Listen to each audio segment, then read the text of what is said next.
Okay, welcome to AP Physics, everybody. This is the beginning of our work and energy study.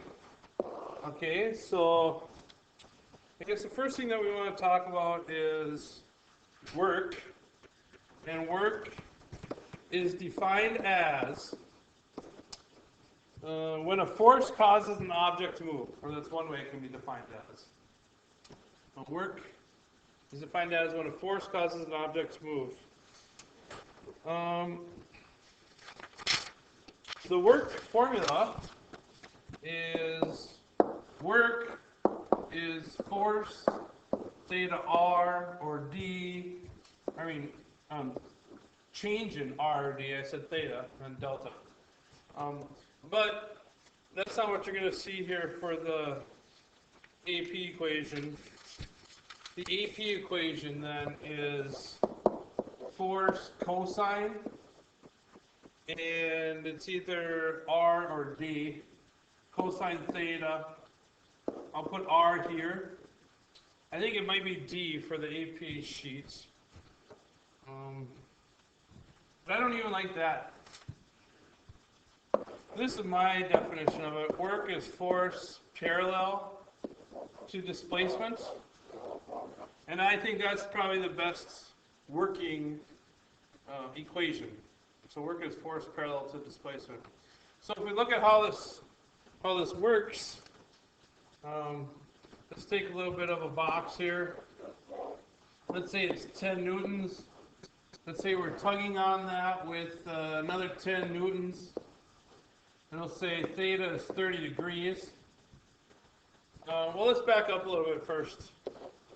Let's take this box and we'll tug on it with 10 newtons. And it's a 10 newton box. And we'll say that we displace this box by 15 meters. Okay, so just looking at the work formula, work is a force applied that's parallel to a displacement.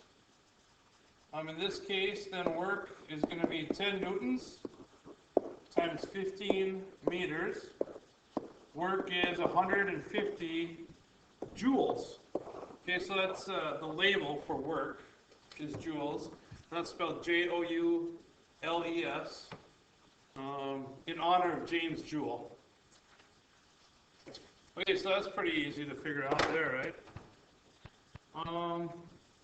If we look at this other example I began, this isn't parallel to displacement. So if I say my x here is 15,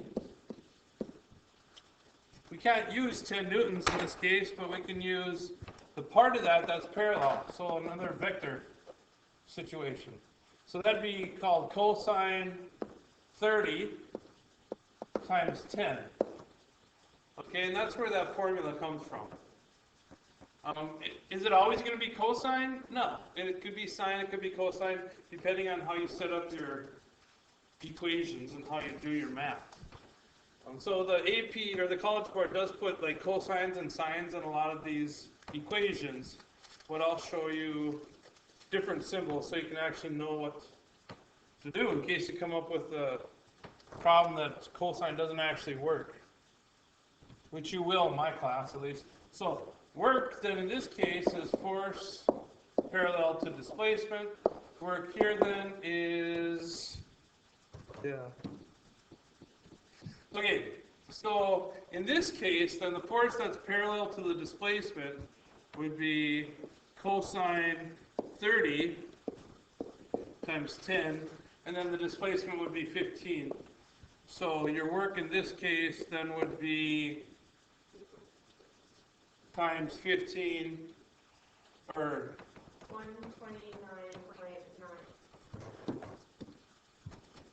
129.9 joules. Okay? Does that make sense? Okay, good. Okay, so let's look at another one. Let's say that I have a 20 newton box, or 20 kilogram box. And let's say then I take my hand here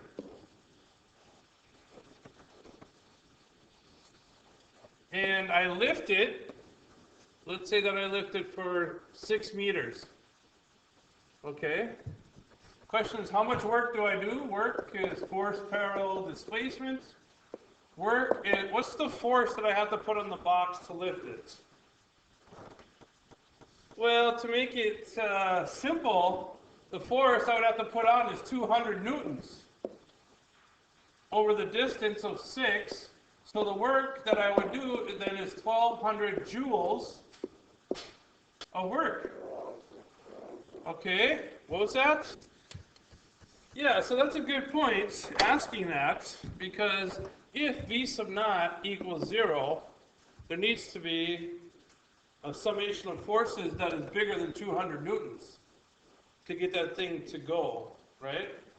So in this case, the force that you apply is bigger than 200 newtons over some distance. But then, you know, maybe some other distance in the middle here, you're going kind of the same average velocity, which would mean there'd be no summation of forces, right? So at that point, it would be equal to 200 newtons, let's say. So over this axis, force is probably equal to 200 newtons. And then up here, you got to slow down to a stop, right? Over some x.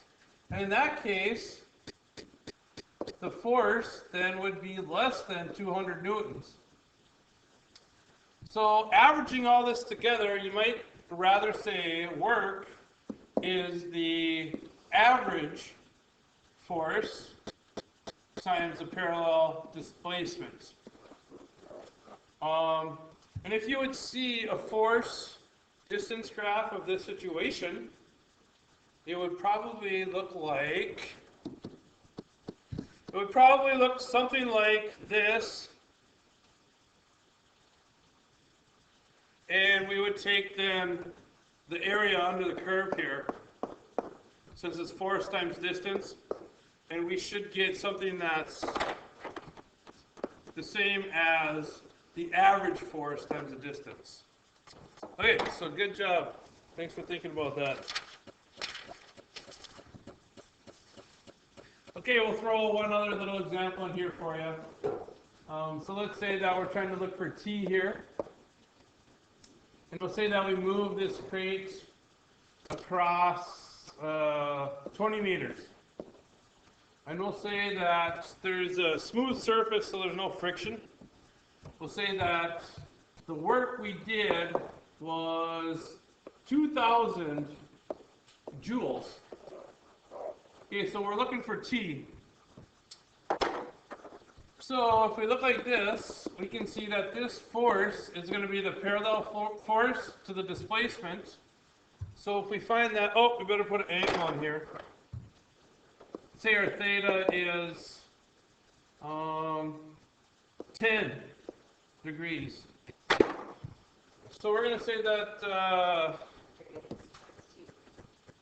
okay, so if we look at this then, we will say that the work is force parallel displacement. The force parallel then is 2,000 divided by 20 equals 100 newtons. Okay.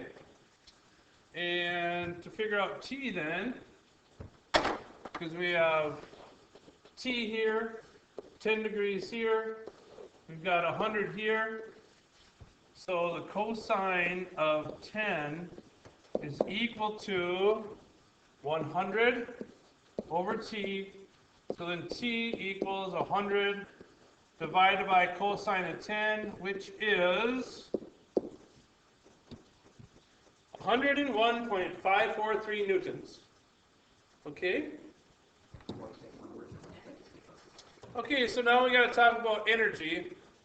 So work is the ability to cause movement. Energy is the ability to do work. So really, they're both kind of the ability to cause change. One thing I didn't talk about in the last bit was something I need to talk about now. and that's this. Let's say that I'm a waiter, and I'm carrying a 100 Newton box at a constant velocity, and let's say I do it over 10 meters. Can you tell me how much work I do? Okay, so the answers I got were yes, no, 1, 0, and it depends on if it's frictionless or not. So I guess the best answer would be it depends on if it's frictionless or not. The second best answer, which is the one that you probably need to answer on the AP test, is 0. That being, if there is a velocity that's constant, okay, well, so if the velocity is constant throughout this whole 10 meters, the absolute best answer and only answer is 0. Because the force that you need to apply to this box is in this direction, which is completely perpendicular to the distance. So there's absolutely no work done according to physics interpretation. There's no change in energy. Okay, so the part about friction would be if we started at something, like if we started at v sub naught equals 0, then there'd be a little force in this direction, right, to get it going? And that would be in that direction due to friction. But if we ended at v equals 0, then there'd be that opposite amount of work done on the other end, which they would cancel each other out. Even though I said that, you have to know that energy and work is scalar. So there can never be any negative work or energy. But we can subtract work, or we can work in the, we can work on something to slow it down. We can work on something to speed it up, because work is really the change in energy, or well, and energy is the ability to do work. So these are like the same things. I think we should say then, since they're the same things, that they have the same label, joule, right? That's spelled J-O-U-L-E. Okay, so let's talk about energy and the kinds of energy. Do you guys know what kinetic energy is? The energy of motion. Very good. And let's think about kinetic energy. Okay, and so if you're wondering how things are related, you kind of put yourself in front of it. Does a baseball have energy when it's thrown at you? Does a bowling ball have energy when it's thrown at you? Which one has more energy if it's the same velocity? And if you're wondering, just think about what you have to do to change that energy, to catch it. So a bowling ball has more energy, right? So say that's related directly to mass, right? What if I take a bowling ball and I throw it at you at 1 meter per second versus 10 meter per second? So it's directly related then to, and this is a big K, it's directly related to velocity. Okay, so we know that if we were to write a formula with these two things, just thinking about it, that there's going to be a mass and a velocity in the numerator. They're directly related, right? When one goes up, the other goes up. Now, it so happens that this is the actual formula. Kinetic energy is 1/2 mv squared. And we could spend about a day talking about how that comes about from the kinematic equations, but it's in the notes, so you can look at that. And if it's not, I'll get them in there for you. It's interesting, but we're not going to spend time on it. So this kinetic energy is 1/2 mv squared. Let's talk about the other energy. And this is a really, really big idea. Energy is always a big idea. So if you have a problem on the AP test and you're looking for a solution, look at all the energy formulas, because there's multiple energy formulas in different parts, different sections. And the energy formulas, because everything has to do with energy. So it's kind of a way to go if you don't know where else to go. But potential energy due to gravity is another one we're going to talk about today. Let's figure out how these are related. If a baseball falls on your head from 1 meter versus a bowling ball, which one's going to hurt more? bowling ball. So directly related to mass. Directly related to mass. If a bowling ball falls on your head from 1 meter versus 10 meters, which one's going to hurt more? Directly related to height. See how easy this stuff is? If you went to the moon, where there's less acceleration due to gravity, would it hurt more or less to have a bowling ball drop on your head? Less. So it's directly related to acceleration due to gravity. Now I should probably quit using the bowling ball analogy, because I think at some point you wouldn't remember anything. Right? So it wouldn't hurt. You'd be dead. Anyway, if we were to write a formula, we know that this is kind of where all these fall in line, right? In the numerator. And this does happen to be the energy for potential due to gravity. It's mgh. Okay? Okay, so all this stuff is very, very closely related because they're the same thing. They're all joules. So we have kinetic energy, which is the energy of motion. We have potential energy, which is called positional energy. And then we have work, which I like to refer to as the change in energy. So if we look at how that works, let's say that I have a box here of 10 joules. And let's say that I work on this, or not 10 joules, a box that doesn't have joules. Although a box does have energy, energy equals mc squared, but it'd be a lot more than 10 joules for that box. But we've got a 10 Newton box, and let's say that I work on this box 100 joules of work, okay? So let's say my v sub naught equals 0. The question is, what's my velocity here in the end? Okay, now as long as there's no friction, so this should be frictionless, okay, then the amount of work that I do is going to turn into kinetic energy. Does that make sense? It's the same thing. So if I put 100 joules of energy into moving this box in this direction, all that energy will be turned into kinetic energy, because what else would it be turned into? If there was friction, it would be turned into the increased random motion of the particles due to the surfaces interacting, and that's called heat. So energy is never lost. That whole conservation of energy thing you started out with in 7th or 6th grade is still the same as it always was. It's just a matter of where is the energy. Well, if this is a frictionless environment, all the energy will be wrapped up in velocity. So we could look at this as force parallel displacement equals 1/2 mv squared, and our velocity then is going to be equal to 2 times force parallel displacement divided by the mass. Take the square root of that. In this case, it's going to be equal to, do we have force parallel displacement? Oh yeah, we already had it together as 100 joules. So it'll be 200 joules divided by the mass, which in this case is 1 kilogram. So the square root of 200 then is 14.142 meters per second. Okay? So let's look at what happens when I pick a box up. Let's say I take a 20 Newton box and I move it to, 10 meters high. Okay?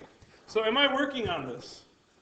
Yeah, right? Because the work that I do is equal to force parallel displacement.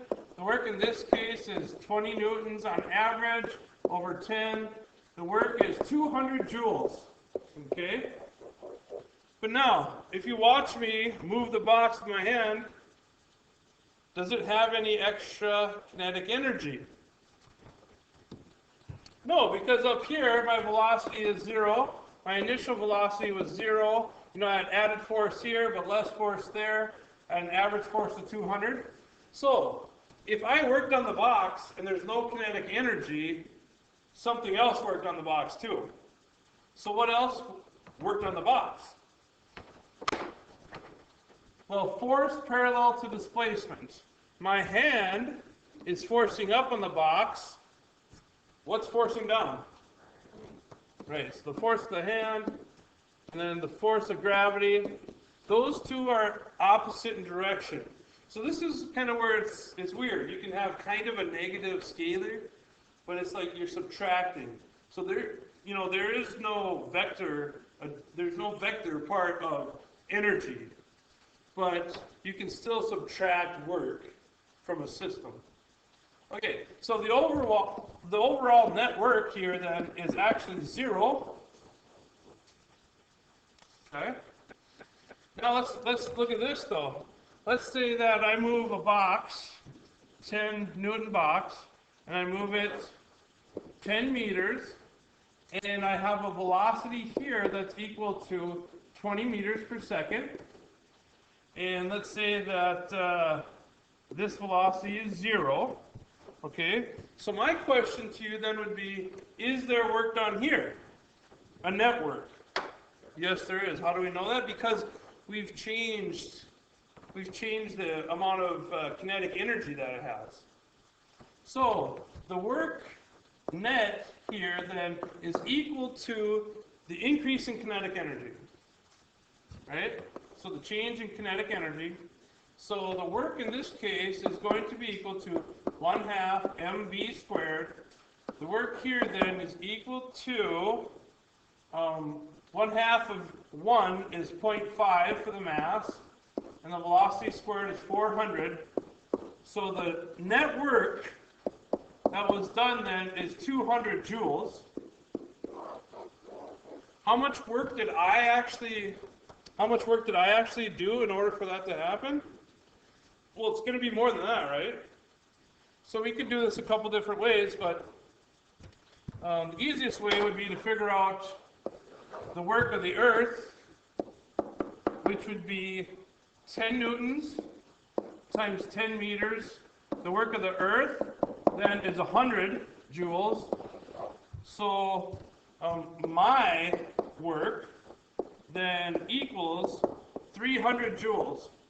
So I had to do enough work to overcome or match the work that the Earth did, and then on top of that I did 200 joules more work to get that increase in velocity. Any questions on that?